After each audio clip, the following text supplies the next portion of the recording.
Hello everyone and welcome back to JD Mods. Today we are going to be continuing with the K-Site build, and we're going to basically be removing the engine and every other component that we don't need for the swap. So to start, we're going to be removing the battery tray and the intake. Yep, and also to make it easier and more light for the video, we're going to be taking off the hood, bumper, headlights, and just a bunch of little random stuff like that.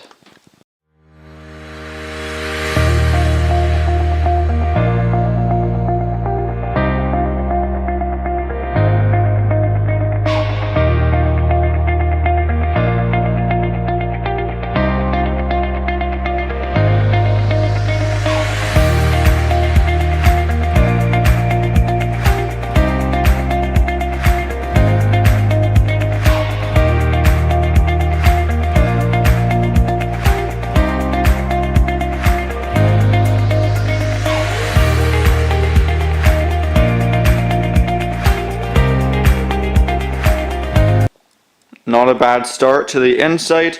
We have the battery tray off, the air intake, and just a few other little accessories. Next up, we're going to jack it up off the ground, take off the headlights, bumper, maybe the front T-bar, the wheels, and then just keep ripping stuff apart.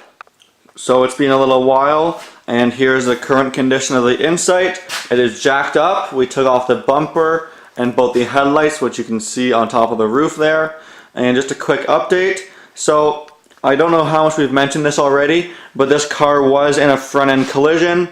The brake lines broke, and so it had a collision kind of right over this area of the car. So a few things, you can see the front crash bar here unfortunately is pretty banged up.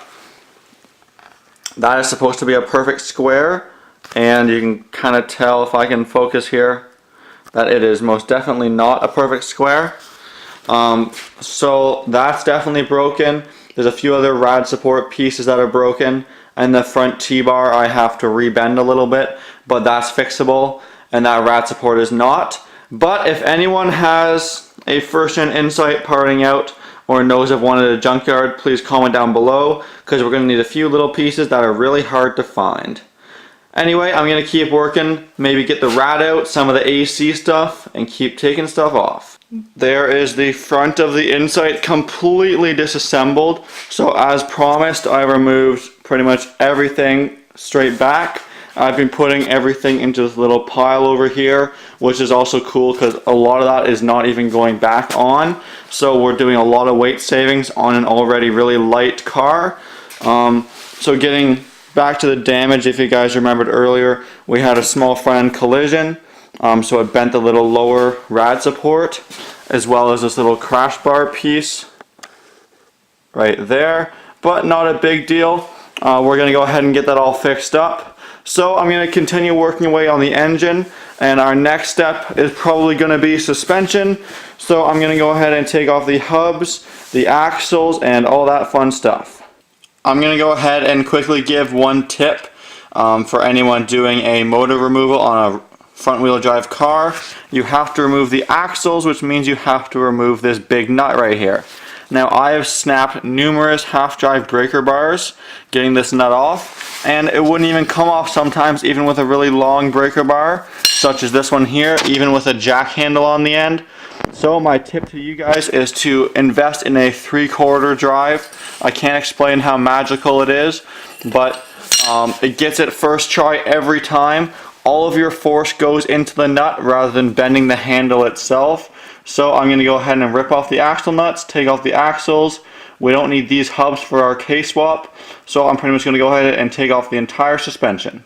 Alright, so pretty funny story about the suspension. So here I am with my big old 32mm nut and breaker bar. I'm trying to break the axle nut, and I'm not even sure if it's going to break or not, because I go to pull up on it and look what happens. The whole car gets lifted off the ground. That is an amazingly light car. I don't know if you're going to be able to see it from your angle, but here's the breaker bar down here, and let me go ahead and try and break the axle nut loose. With one hand, I'm literally lifting up 1/4 of the car. Guess I'm going to have to push down on it instead of lift up on it. So I just finished removing the axles on both sides and draining the transmission fluid. Now, the last thing to do before pulling the engine is to remove the 3 electrical cables for the IMA battery on the motor, and then we're going to hold it with the cherry picker and take out the world's smallest engine. So it turns out you cannot remove these orange cables from the engine bay, so the next step is going to be to remove the IMA battery in the trunk.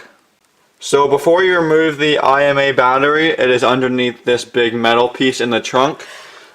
It's really high voltage system, so make sure you open up this little latch and then you flick the switch from on to off, and then you have to wait 5 minutes for the capacitor to discharge, which means there shouldn't be any voltage in the system. But if you do decide to do this, we don't want to be held responsible if there's another step you're supposed to do, so we're not liable. Anyway, let's continue ripping out the IMA battery.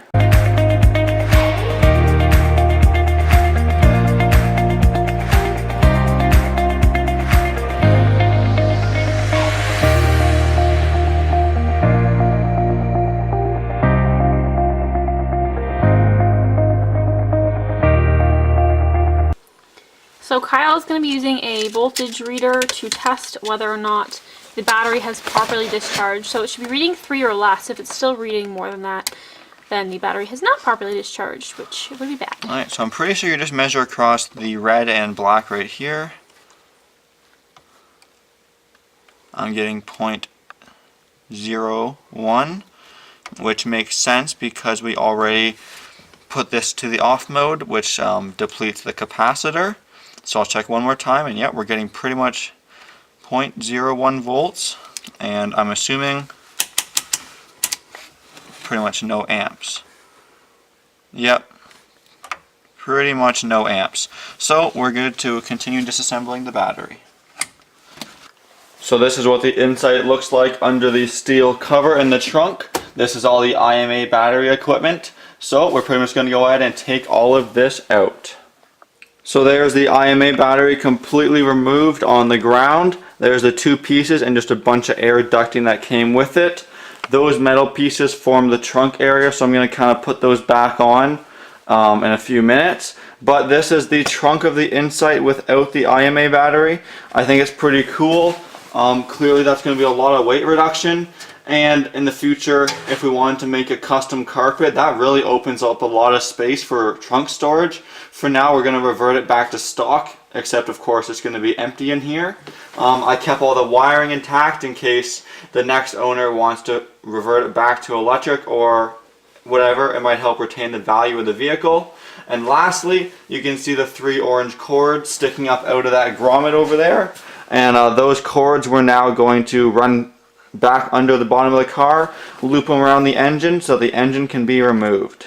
There is the orange hybrid cable set of cords. I just got it all unwrapped from the bottom of the car, and we just put it on top of the motor, which means that the motor is now 100% ready to come out.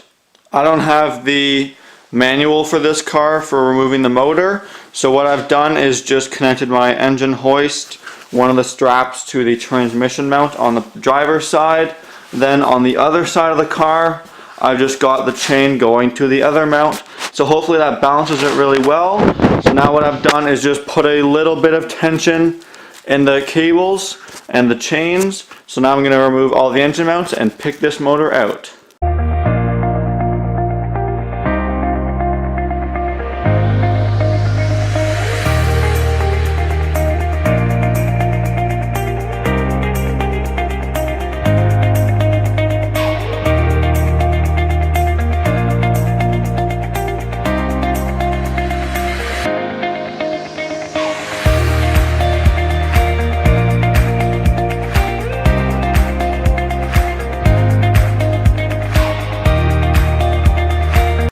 So there is the motor officially removed from the Insight.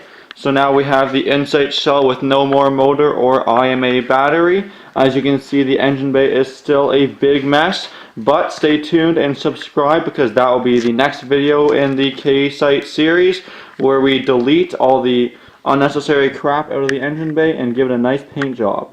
So thanks for watching. As always, please like, comment, and subscribe.